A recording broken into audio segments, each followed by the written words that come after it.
Todo propietario de un inmueble debe cumplir año con el pago de impuestos como el predial, pero ¿se imagina acumular una deuda de 70,000 pesos? Sí, por presentar problemas económicos. Bueno, esta es la historia de Adelaido.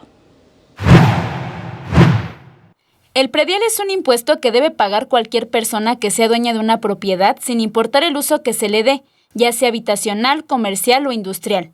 De acuerdo con la Organización para la Cooperación y Desarrollos Económicos, México es uno de los países que menos recauda este impuesto, con apenas el 0.3% del Producto Interno Bruto. Mucha gente deja de pagar durante años y acumulan grandes deudas, como es el caso del señor Adelaido, que por problemas económicos dejó de pagar el predio de su casa en Tepepan, Xochimilco.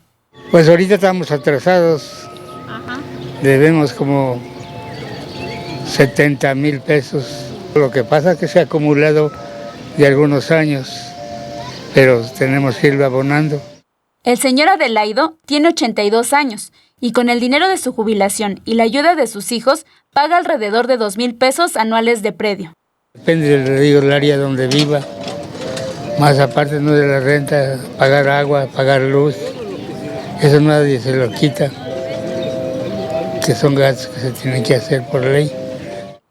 Hace 2 años pagó 10,000 pesos para disminuir la deuda de 70,000. Sin embargo, todavía no ha liquidado la cuenta y considera imposible ponerse al corriente. Con imágenes de Manuel Hernández, Gloria López, 21 Noticias.